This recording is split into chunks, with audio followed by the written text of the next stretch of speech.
First of all, let's start with, in simple terms, how significant this is. Look, it's hugely significant. I think that Gibraltar took policy decisions very, very early on, 2014, 2015, to accommodate the use of new technology and regulate it to the right standards. So to merge from that in 2014 all the way through to having a full-blown bank access to London, one of the largest financial centres in the world, with all of this technology, with all of these new exposures integrated, is absolutely unique. I would challenge anyone to show me what that process would look like or try to do that in the UK.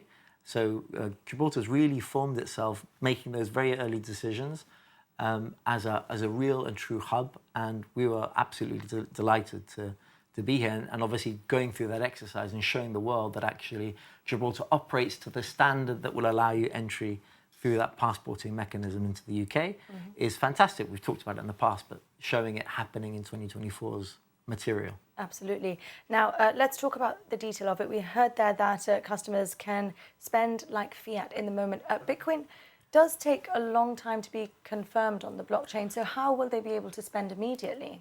So, I mean, the use, not to go into masses of detail around the use of the technology, I would say that Xapo and the way that we operate in that sense is probably the most technically and technologically advanced banks in the world. So we have hugely developed internal systems to allow people to spend on their debit card at Marks and Spencer's, whatever you like, with direct attachment to that asset. So we are, if you can think about something like Bitcoin as a very new and developing technology, a new, let's call it digital gold or unit of value, that sounds fantastic, but that exists in the virtual asset world.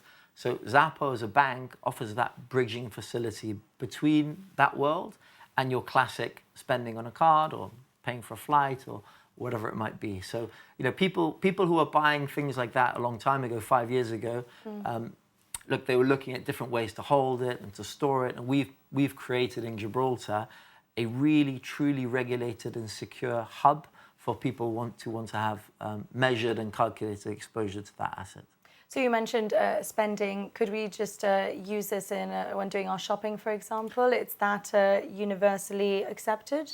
Absolutely. So my debit card I can use absolutely anywhere in the world at spot FX rates. So we don't make any money on those transactions, which is also great. But it's you know, it's bridging the two spaces. So I would say, you know, we're not just a Bitcoin platform. It's a full-blown bank. So your US dollars are there earning 4.6%, etc. The difference with any other bank in the world is that we believe in the value proposition of the Bitcoin network and protocol. We've had the same message since 2013. So and we've been pretty right so far. So we're not saying to people, you know, put all your life savings into something like BTC.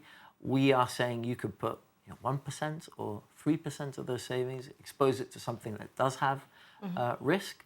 But if you look at the history of that network and protocol and how it's developed, it's something that a lot of people have a lot of interest in, right through up to the big institutions around the world now. You highlight that customers can expect a 1% yield without Xapo staking, lending, or locking up their assets. So how does that work? How are you doing that? Yeah, so we want to, look, if you know anything about the virtual asset sort of world, people tend to offer returns or yields, and they tend to take the asset that you've deposited with them and use it in different ways. And there can be a lot of risk in that as well. So we do not touch, and that's the way that the Gibraltar Financial Services Commission established the rules, we do not touch and can't touch a customer's assets. We deploy our own assets. But then that 1% comes from your own assets? Yeah, we deploy our own assets at our risk, and we use the yields that we generate to pay our customers a return.